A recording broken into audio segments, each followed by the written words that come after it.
હવે આ ખેડૂતોનું જે આંદોલન ચાલતું હતું એનો બીજો અધ્યાય અમે શરૂ કરવા જઈ રહ્યા છે અને એટલા માટે એક કાર્યક્રમની જાહેરાત હું આપ સમક્ષ કરવા માંગુ છું। ગુજરાત વીજ થાંભલાના મુદ્દાને લઈને ખેડૂતો દ્વારા વિરોધ કરવામાં આવ્યો।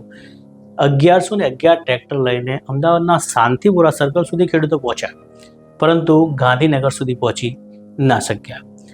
આ ખેડૂતનું જે આંદોલન હતું, ગાંધીનગર સુધી રજૂઆત કરવા પહોંચવાનું હતું, તે આંદોલનની અંદર કોણ ખેડૂત નેતા રહ્યા, કોના કારણે આ આંદોલન અટક્યું અને ખેડૂતો આ ગાંધીનગર સુધી ના પહોંચી શક્યા, કોને એવી રાજનીતિ રમી, કોને રાજનીતિના રોટલા શેકવા હતા જેના કારણે વચ્ચે ખેડૂત પીરસાયો।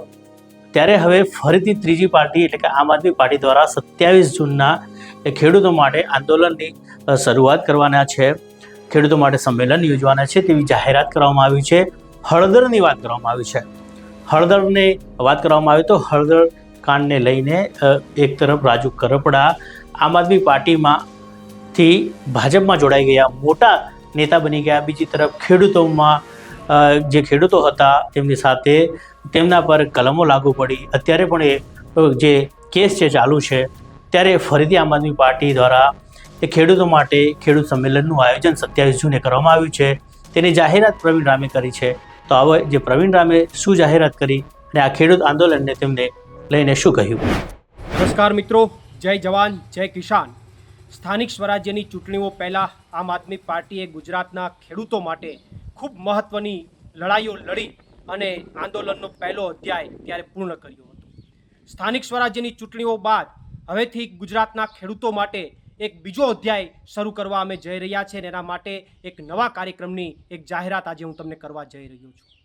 સ્થાનિક સ્વરાજ્યની ચૂંટણીઓ પહેલાં જો વાત કરીએ તો ઇકોઝોનના મુદ્દાઓ હોય, ઘેડના મુદ્દાઓ હોય, આ તમામ ખેડૂતોના મુદ્દે આમ આદમી પાર્ટીએ ખૂબ મજબૂતાઈથી લડાઈ લડવાનું કામ કર્યું અને સાથે સાથે હળદર મુકામે જ્યારે ખેડૂતોને જરૂર પડી ત્યારે આમ આદમી પાર્ટીએ ખૂબ લાંબી લડાઈ લડી અને એ લડાઈની અંદર 108 દિવસ સુધી હું પોતે પણ અને અમારી સાથે બીજા 80થી વધારે લોકો ખેડૂતો જે છે એ જેલમાં રહી અને ગુજરાતના ખેડૂતો માટે અવાજ ઉઠાવવાનું કામ કર્યું છે। અને એ જ સમયે કચ્છની અંદર હાઈટેન્શન લાઇનની જ્યારે વાત હતી ત્યારે પણ અમારા આમ આદમી પાર્ટીના જે નેતાઓ છે એમણે ત્યાં જઈને અવાજ ઉઠાવવાનું કામ કર્યું। જેલમાંથી આવ્યા બાદ સોમનાથથી ખેડૂતો માટે, ખેડૂતોના મુદ્દા માટે એક યાત્રાની શરૂઆત થઈ આમ આદમી પાર્ટી દ્વારા અને ગાંધીનગર ખાતે એ યાત્રાનું સમાપન થયું।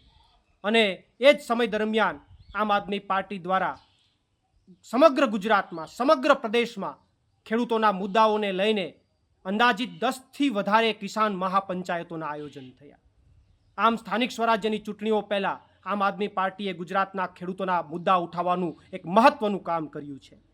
ત્યારે સ્થાનિક સ્વરાજ્યની ચૂંટણીઓ બાદ હવે આ ખેડૂતોનું જે આંદોલન ચાલતું હતું એનો બીજો અધ્યાય અમે શરૂ કરવા જઈ રહ્યા છે અને એટલા માટે એક કાર્યક્રમની જાહેરાત હું આપ સમક્ષ કરવા માગું છું, ગુજરાતના ખેડૂતો સમક્ષ કરવા માગું છું કે આવનારી 27 તારીખે આમ આદમી પાર્ટી દ્વારા સુરેન્દ્રનગર ખાતે એક મોટી કિસાન મહાપંચાયતનું આયોજન થશે, જેમની અંદર અત્યારના ખેડૂતોના પ્રવર્તમાન મુદ્દાઓ સાથે સાથે આવનારા ભવિષ્યની અંદર જે ખેડૂતોને મુદ્દાઓ જે આવવાના છે, અતિવૃષ્ટિથી કોઈ પ્રશ્ન ઉપસ્થિત થવાના છે, ઓછા વરસાદના કારણે જો પ્રશ્નો ઉપસ્થિત થવાના છે, બિયારણના પ્રશ્નો ઉપસ્થિત થવાના છે, ખાતરના પ્રશ્નો ઉપસ્થિત થવાના છે, વીજળીના પ્રશ્નો ઉપસ્થિત થવાના છે, આ તમામ પ્રશ્નો અને સાથે સાથે અત્યારે હાઈટેન્શન લાઇનને લઈને જે ખેડૂતોને સૌથી મહત્ત્વના મુદ્દાની અંદર અત્યારે પીડા છે, આ તમામ મુદ્દાઓને લઈને આવનારી 27 તારીખે સુરેન્દ્રનગર ખાતે એક મોટી કિસાન મહાપંચાયતનું આમ આદમી પાર્ટી આયોજન કરી અને ખેડૂતો માટેના આંદોલનના બીજા અધ્યાયની શરૂઆત કરશે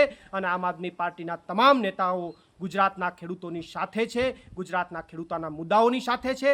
કારણ કે આમ આદમી પાર્ટીના માનની ઈશુદાનભાઈ હોય, માનની ગોપાલભાઈ હોય, માનની હેમંતભાઈ હોય, માનની ચેતરભાઈ હોય, માનની મનોજભાઈ હોય કે અન્ય કોઈ પણ નેતા હોય, તમામ નેતાઓએ સમયાંતરે ગુજરાતના ખેડૂતોના મુદ્દાઓને ઉઠાવવાનું કામ કર્યું છે।